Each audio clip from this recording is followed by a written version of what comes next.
Oke, bismillahirrahmanirrahim. Apa kabar antum semuanya? Assalamualaikum. Oke, ananda semuanya, semoga dalam keadaan sehat ya. Hari ini Ustazah akan memberikan tema terbaru mengenai cara mengatur waktu belajar.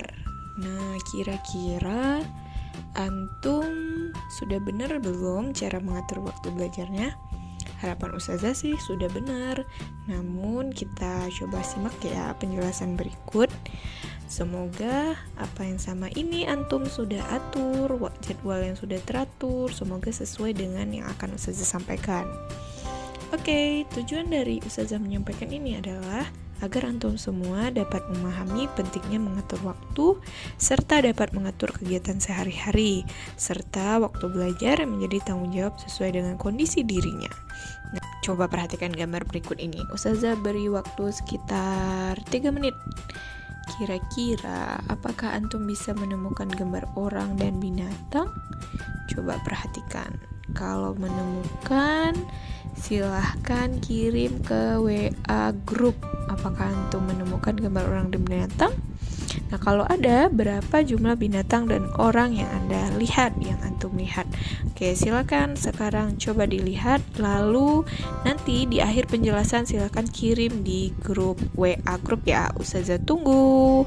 Ini untuk ngecek apakah benar antum fokus atau tidak. Anak-anak Ustazah sekalian, nah, kemampuan untuk mengalokasikan waktu atau mengatur waktu itu bukan suatu hal yang mudah, karena apalagi seperti BDR ini, kita banyak keasikan menggunakan handphone. Ketika ada WA group, ada Google Classroom dan sebagainya. Ketika kita udah selesai, kita langsung mengalihkan untuk main game.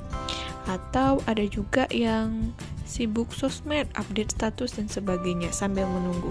Boleh-boleh saja sebenarnya kita menggunakan aplikasi sosmed. Namun waktu dan alokasi yang kita gunakan kadang itu kurang tepat. Seperti contohnya kita bermain saat pembelajaran, itu sangat salah. Untuk dapat mengatur waktu yang tepat, kita harus cermat dalam mengatur porsi baik seperti untuk beribadah, untuk diri sendiri, untuk belajar, untuk kegiatan sosial, dan lainnya. Mengatur waktu harus dilakukan dengan tepat, karena hal ini berkaitan dengan waktu yang sifatnya tidak dapat disewa. Jadi waktu itu nggak bisa disewa, nggak bisa dipinjam, nggak bisa dibeli, nggak bisa kembali, nggak bisa diputar ke belakang, dan sebagainya. Jadi Allah juga bersumpah di dalam surat ini ya, Al-Asr, wal asr, demi masa, demi waktu, kata Allah, sesungguhnya manusia itu berada dalam kerugian, kecuali orang yang berbuat baik, beramal soleh. Nah, maksudnya adalah kita harus pandai-pandai menggunakan waktu.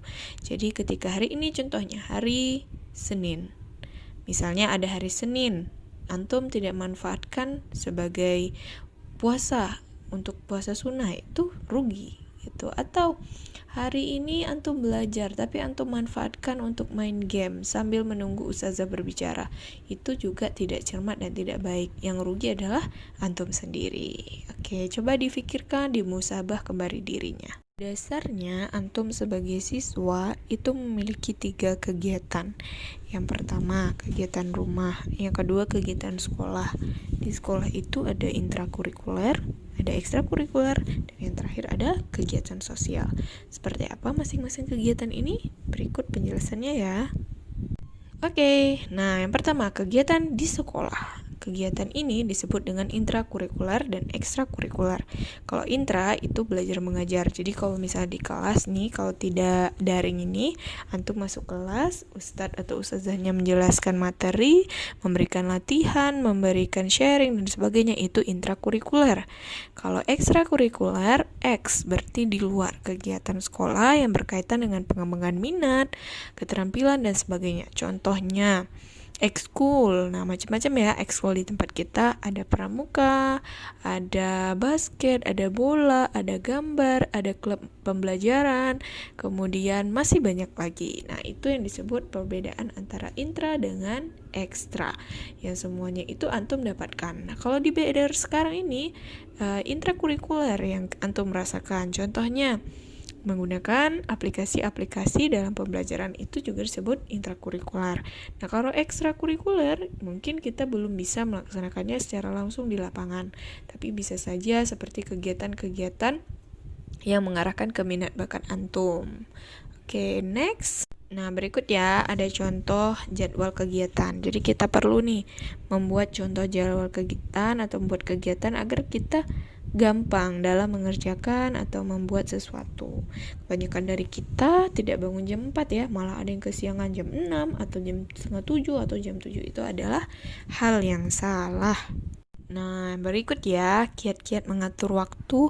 Ada seorang tokoh Lehene Saiskum dalam bukunya berjudul Sekolah Siapa Takut. Nah, yang pertama itu kita tetapkan prioritas. Nah, tugas mana yang paling penting dulu? Main game kah, belajar kah, tidur kah, atau yang mana? Pasti yang pertama adalah main game. Belajar online kah atau update status dulu? Pasti belajar online dulu.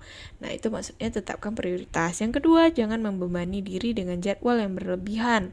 Jadi kita jangan lebay. Kalau kita belum sanggup dalam mengerjakan sesuatu sesuai dengan jadwal yang padat, kita kurangi, kita pilih mana yang benar-benar.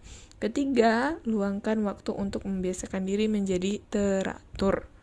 Yang keempat, jangan menunda-nunda. Ini sering kali nih, untuk tugas-tugas sering ditunda-tunda. Ujung-ujungnya nanti menumpuk dan sulit untuk dikerjakan. Itu ya, Anda Ustazah semuanya. Semoga antum semua paham apa yang Ustazah maksudkan. Oke, mungkin itu saja penjelasan dari Ustazah mengenai cara mengatur jadwal atau waktu belajar.